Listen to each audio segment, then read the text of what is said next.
नमस्कार साथियों।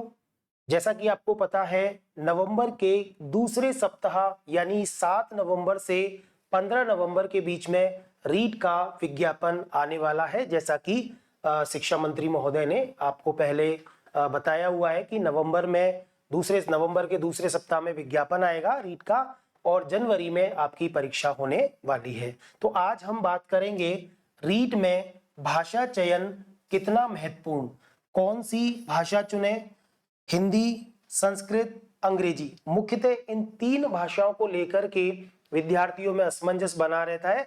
हालांकि कुल मिलाकर के 7 भाषाएं हैं जिनमें से चुनाव करना पड़ता है। भाषा 1 और भाषा 2 दो तरह के कॉलम होते हैं। भाषा 1 में भी 7 भाषाएं हैं और भाषा 2 में भी 7 भाषाएं हैं। हम दोनों में से अलग अलग 2 भाषाएं हमें चुननी पड़ती हैं। ऐसा नहीं है कि हम भाषा 1 में भी वही विषय ले लें और भाषा 2 में भी वही विषय ले लें। अलग अलग भाषाओं का हमें चुनाव करना पड़ता है। मुख्य रूप से बच्चों को दिक्कत आती है। पहले मैं आपको एक बार बता देता हूं कौन कौन सी यहाँ पे भाषाएं हैं। देखिए, भाषा 1 में हिंदी, अंग्रेजी, संस्कृत, उर्दू, सिंधी, पंजाबी और गुजराती। भाषा 2 में भी वही भाषाएं हैं, सारी की सारी हिंदी, अंग्रेजी, संस्कृत, उर्दू, सिंधी, पंजाबी और गुजराती। इन 7 भाषाओं में से हमें भाषा 1 की एक भाषा का चुनाव करना पड़ता है और भाषा 2 में से भी हमें एक दूसरी भाषा का चुनाव करना पड़ता है। हम दोनों एक ही, इधर हिंदी और इधर हिंदी, एक जैसी भाषा नहीं ले सकते। आपको दोनों में से अलग अलग भाषाओं का चुनाव करना पड़ता है। अब दिक्कत कहाँ आती है? दिक्कत आती है कि बहुत सारे बच्चे ऐसे होते हैं जो एक भाषा का चुनाव तो कर लेते हैं कि भाई हम हिंदी के हैं या हम गुजरात के रहने वाले हैं या गुजराती बोलते हैं।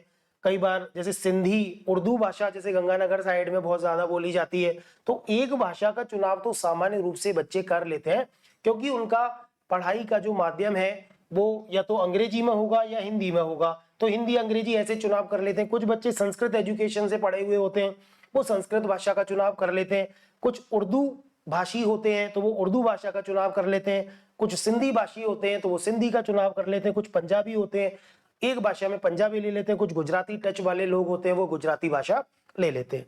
बात आती है दूसरी भाषा के चुनाव की कि दूसरी भाषा का चुनाव उनको कैसे करना चाहिए। आज हम उसी पे बात करेंगे। तो देखिए, एक भाषा में सामान्य रूप से मैंने ये देखा है, हम बात करेंगे मुख्य रूप से हिंदी, अंग्रेजी और संस्कृत में जो कंफ्यूजन है, इन भाषाओं को लेकर के कोई बहुत ज्यादा कंफ्यूजन बच्चों में नहीं रहता है। उर्दू, सिंधी, गुजराती, पंजाबी इनके स्टूडेंट फिक्स हैं। वो एक भाषा इनमें से लेते हैं और दूसरी कोई भी भाषा लेते हैं। पर वो दूसरी कोई भी भाषा का चुनाव कैसे करें, आज हम उस पर बात करेंगे। जैसे देखिए, कुछ हिंदी भाषी जो हिंदी मीडियम के, हिंदी माध्यम के विद्यार्थी होते हैं, जो शुरू से हिंदी पढ़ते हैं, वो लोग जनरली जैसे कक्षा 1 से लेकर के और 10 तक जैसे हिंदी माध्यम में पढ़े तो वहां वो हिंदी को पढ़ेंगे और अंग्रेजी को, यानी हिंदी और अंग्रेजी दोनों भाषाओं को वो बराबर तरीके से पढ़ते हैं। पर हिंदी में जिनका मतलब जितनी आसान उनको लगती है, अंग्रेजी उतनी ही उनको मुश्किल लगती है। तो वो अंग्रेजी में उतने इजी नहीं होते जितने हिंदी में होते हैं। कुछ बच्चे 10वीं क्लास यानी छठी क्लास से संस्कृत पढ़ना शुरू करते हैं और 10वीं तक वो संस्कृत पढ़ते हैं। लेकिन जब हम कक्षा 10 तक पढ़े हुए होते हैं तो बहुत ज्यादा हम या तो पढ़ाई में ध्यान देंगे तो अलग बात है। पर सामान्य रूप से जो बच्चे 10वीं तक पढ़ाई में ध्यान नहीं देते, वो 11-12 करके फिर ग्रेजुएशन करते हैं। ग्रेजुएशन करने के बाद में वो एमए भी कर लेते हैं। उस दौरान वो अपनी मुख्य भाषाओं से थोड़े दूर हो जाते हैं। अगर वो हिंदी पढ़ रहे हैं तो हिंदी तो ठीक रहती है उनकी, पर वो अंग्रेजी और संस्कृत में कंफ्यूज रहते हैं कि रीट का फॉर्म, क्योंकि ये विज्ञापन आने वाले हैं, लगभग ये सुनने में आ रहा है कि शायद 5 नवंबर या 10 नवंबर और 5 नवंबर के बीच में ये विज्ञापन शुरू हो जाएंगे। तो आप कौन सी भाषा का चुनाव करें, इस बात को ध्यान में रखना है आपको कि भाषा चुनाव में आपको क्या क्या बात ध्यान रखनी है। देखिए, सबसे पहले तो मैं बात करूंगा कि आप एक भाषा का चुनाव तो आसानी से कर सकते हैं। जैसे आपने सपोज करो हिंदी भाषी हैं आप, हिंदी का आपने इधर से चुनाव कर लिया, तो आपको दूसरी भाषा का चुनाव करना है। तो मैं बात करूंगा कि या तो आप अंग्रेजी लेंगे या आप संस्कृत लेंगे। तो अंग्रेजी लें या संस्कृत लें, इस बात का ध्यान आपको कैसे रखना है। देखिए, पहली चीज कि आपको भाषा का चयन करते समय कौन सी बातें ध्यान रखनी है। पहली बात कि भाषा पहले से पढ़ी हुई होनी चाहिए।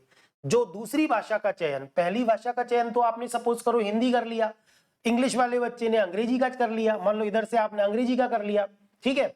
तो हिंदी वाला जो बच्चा, यहां से आपने हिंदी पढ़ ली और इधर अंग्रेजी और संस्कृत में से एक भाषा का चुनाव करना है, या फिर अगर किसी बच्चे ने इधर अंग्रेजी माध्यम का विद्यार्थी है और उसने अंग्रेजी ले ली, अब उसको इधर हिंदी या संस्कृत में से कुछ लेना है, तो आप उस भाषा का चयन करते समय किन किन बातों का ध्यान रखेंगे।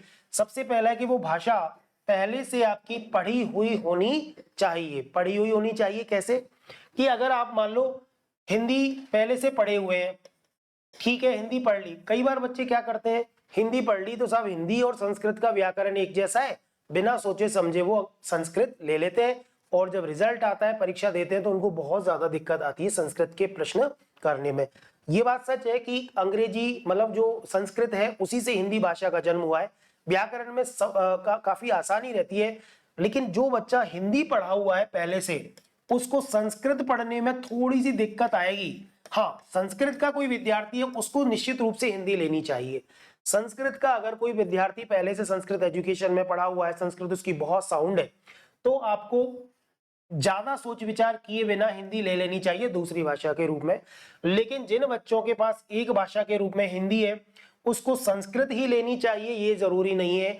अगर संस्कृत, क्योंकि आप 10वीं, छठी से 10वीं तक संस्कृत पढ़ते हैं, उसके बाद आपने 11वीं 12वीं कर ली, ग्रेजुएशन कर लिया, एमए कर ली, 7-8 साल आप बिना संस्कृत के, उस दौरान आप अंग्रेजी विषय के काफी नजदीक होते हैं 11वीं 12वीं में और ग्रेजुएशन में और एमए में, क्योंकि कुछ ना कुछ अंग्रेजी में या तो आप परीक्षाएं भी दे रहे होंगे, वहां भी कई सारी परीक्षाओं में हिंदी के साथ साथ अंग्रेजी लैंग्वेज भी आती है, संस्कृत नहीं आती है, संस्कृत रीट में ही आती है जनरली।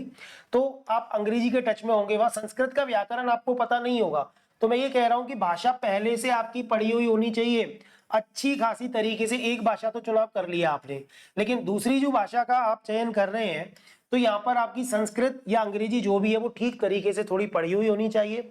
दूसरा, उस भाषा के व्याकरण तथा शब्द भंडार की जानकारी। आपको उस भाषा का व्याकरण, आपको यही नहीं पता कि संस्कृत में वर्ण कितने हैं, तो आप और सीधे संस्कृत ले रहे हैं, तो ये बात गलत हो जाएगी।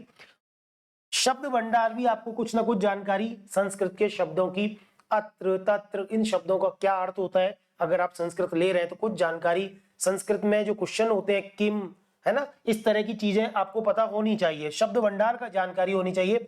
अगर संस्कृत की अच्छी जानकारी है तो आप संस्कृत लें दूसरी भाषा के रूप में, अगर आप अंग्रेजी के काफी नजदीक है, अंग्रेजी में शब्दों की जानकारी है, तो आप अंग्रेजी विषय का चयन करें। उस भाषा को पढ़ने में पहले कितना समय दिया है, दोनों भाषाएं, हिंदी के अलावा अगर आप संस्कृत और अंग्रेजी में चुनाव कर रहे हैं, तो आप ये जरूर देखें कि आपने उस भाषा को पढ़ने में आज से पहले कितना समय संस्कृत पढ़ी है। आपने 10th के बाद में अगर संस्कृत कभी पढ़ी ही नहीं है और अंग्रेजी आपने ठीक ठाक तरीके से कुछ परीक्षाओं के लिए पढ़ी है, तो मैं आपको कहूंगा कि आप संस्कृत के बजाय अंग्रेजी लें, क्योंकि उसमें आपको ज्यादा फायदा होने वाला है। क्योंकि संस्कृत की जब शिक्षण विधियां क्या मतलब, जो मनोविज्ञान के जो प्रश्न आएंगे, टीचिंग मेथड के जो प्रश्न आएंगे, वो आप समझ ही नहीं पाएंगे अगर आपने अच्छे से भाषा पढ़ी हुई नहीं है, और 6 महीने 6 महीने में आप उस तरह से तैयार कर नहीं पाएंगे। तो इन सारी चीजों का आप 3 बातों का तो ध्यान रखें। किन चीजों से बचें, ये भी आपको ध्यान रखना है। बचें किन चीजों से, सबसे पहला किन चीजों से बचेंगे, आप बचेंगे कि साथी ने या रूममेट ने लिया है भाई इसलिए मैं ले लेता हूं, ये कतई ना करें। आपका रूममेट कोई सा भी सब्जेक्ट ले रहा है, आप उसको देख करके विषय का चयन नहीं करें। पाठ्यक्रम में कम बिंदु है, कई बार बच्चे ये देखते हैं कि भाई पाठ्यक्रम में छोटा सा दिख रहा है पाठ्यक्रम संस्कृत का, अंग्रेजी का एकदम बड़ा बड़ा दिख रहा है तो संस्कृत ले लेते हैं, या अंग्रेजी का किसी को छोटा दिख रहा है तो अंग्रेजी ले लेते हैं। तो ये ना करें, बचे इन चीजों से। सामग्री बाजार में ज्यादा उपलब्ध है, कई बार बच्चे सोचते हैं कि भाई ये सामग्री उपलब्ध है अंग्रेजी की या संस्कृत की या जो भी विषय की, तो मैं ले लेता हूं, ऐसा नहीं करें, क्योंकि पढ़ना आपको ही है। दूसरा, अगला है चौथा बिंदु की कोचिंग वालों ने बोला है कि इसका टीचर उपलब्ध है। कई बार कोचिंग वाले बोलते हैं कि साहब हम पहले जो कोचिंग वाले वही विषय सबसे पहले पढ़ाते हैं जिसके बच्चे ज्यादा है, एक विषय तो वो शुरू कर देंगे हिंदी या अंग्रेजी जो भी है, और दूसरा विषय संस्कृत या अंग्रेजी, तब कोई भी विषय जो है जिसके कम बच्चे हैं वो बाद में पढ़ाना शुरू करेंगे। तो बच्चे सोचते हैं कि यार ये विषय चालू हो गया, इसको ही ले लेता हूं मैं, ये ना करें। दूसरा, कई लोग ये बोलते हैं कि व्याकरण समान है, संस्कृत और हिंदी का व्याकरण एक जैसा है, इसलिए आप संस्कृत ले लें, या संस्कृत वाले बच्चे को कि वो हिंदी, संस्कृत के वाले को तो हिंदी फायदेमंद रहेगा। मैं उन बच्चों की कह रहा हूं जो हिंदी के विद्यार्थी हैं, हिंदी पढ़ा हुआ है और व्याकरण की समानता देख करके वो संस्कृत ले रहे हैं, ऐसा ना करें, क्योंकि मैंने ऐसे बहुत सारे विद्यार्थियों को देखा है जो हिंदी के साथ साथ में संस्कृत लेते हैं, संस्कृत से कोई टच में नहीं है, तो उनके नंबर मतलब 30 में से ये मान लो कि 12 नंबर 10 नंबर भी बड़ी मुश्किल हो गए उनको लाने। और अंग्रेजी वाले ऐसे बच्चे जिन्होंने ठीक ठाक तरीके से पहले मतलब 10th के बाद में ग्रेजुएशन और एमए तक अंग्रेजी पढ़ी है थोड़ी थोड़ी, पर उन्होंने अच्छे 18 से 22 तक नंबर, हालांकि ये कम इतने अच्छे नंबर नहीं है, मेहनत आपको करनी पड़ेगी। और एक विषय में आप हिंदी में अगर मान लो 30 में से 28 से 30 नंबर ला रहे हैं, यहाँ आपको 28 से 30 लाने ही पड़ेंगे। और इन विषयों में भी आपको कम से कम 24-25 पर पहुंचना पड़ेगा, तब जो है आप अपनी एक सीट निश्चित कर पाएंगे। तो ये इन बातों का आप निश्चित रूप से ध्यान रखेंगे कि कौन कौन से विषय मतलब भाषा का हम लोग चयन करें। ठीक है, तो ये बहुत महत्वपूर्ण जानकारी थी आपके लिए कि अगर आपके पास भाषा 1 में हिंदी है तो आप संस्कृत लें, भाषा 2 में या अंग्रेजी लें। तो इन बातों को ध्यान में रख करके आप अगर ऐसा करेंगे तो आपको निश्चित रूप से इसमें कुछ फायदा होगा। धन्यवाद।